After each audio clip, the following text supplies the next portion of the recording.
ஏசப்பா இந்த பூமியில் உள்ள ஒவ்வொருவரையும் ரொம்ப ரொம்ப அதிகமாக நேசிக்கிறார். அல்லேலூயா.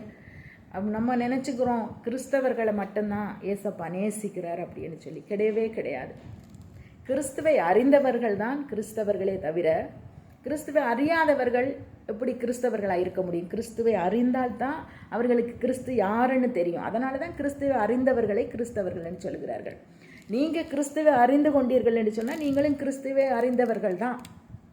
அதனால் ஏசப்பா அன்புள்ளவர், அவர் உங்களை ஆசீர்வதிக்கிறவர், அவர் உங்களை பாதுகாக்கிறவர், அவர் உங்கள் அடைக்கலம், அவர் உங்களுக்கு அற்புதங்களை செய்கிறவர், அவர் உங்களுக்கு அதிசயங்களை செய்கிறவர், அவர் உங்கள் கூட இருக்கிறவர் என்பதை நீங்கள் ஒருபோதும் மறந்துடாதீங்க.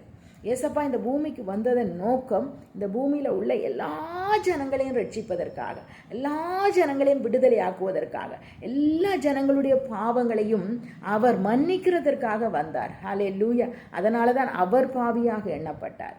எனக்காக மட்டும்தான் அல்லது பக்கத்தில் உள்ளவங்களுக்காக மட்டும்தான் இல்லை, இந்த பூமியில் உள்ள எல்லாருக்காகவும் வந்தார். நீங்கள் என்ன கஷ்டத்தோடு இருந்தாலும் சரி, நீங்கள் யாராக இருந்தாலும் சரி, நீங்கள் எந்த மதத்தை சார்ந்தவர்களாக இருந்தாலும் சரி, எந்த இனத்தை சார்ந்தவர்களாக இருந்தாலும் சரி, யாரையும் ஏசப்பா புறம்பே தள்ளுவதே கிடையாது.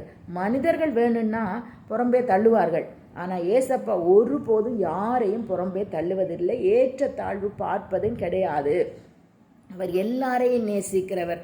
அவர் என்ன சொல்லுகிறார்? பிணியாளிக்கு வைத்தியன் தேவையே அல்லாமல் சுகமுள்ளவனுக்கு வேண்டியதில்லையே. அப்போ பிணியாளி, அப்போ ஒரு வியாதியோடு இருக்கிறவங்களுக்கு, ஒரு தேவையோடு இருக்கிறவங்களுக்கு, ஒரு பாவத்தில் இருக்கிறவங்களுக்கு தான் ஏசப்பா அதிகமாய் தேவை. ஏன்னா அவரால் தான் அதுக்கு ஒரு விடுதலையை கொடுக்க முடியும், ஒரு சுகத்தை கொடுக்க முடியும், பாவ மன்னிப்பை கொடுக்க முடியும், ஆசீர்வதிக்க முடியும், ரட்சிக்க முடியும். அவர் மட்டும்தான் அதை செய்ய முடியும். அதனால் யார் தேவைகளோடு இருக்கிறார்களோ அவர்களுக்குத்தான் ஏசப்பா தேவை. அவர்களை நிச்சயமாய் அவர் ஒருபோதும் தள்ளிவிட மாட்டார். அவர் வந்து அவர்களை ஆசீர்வதிப்பார்.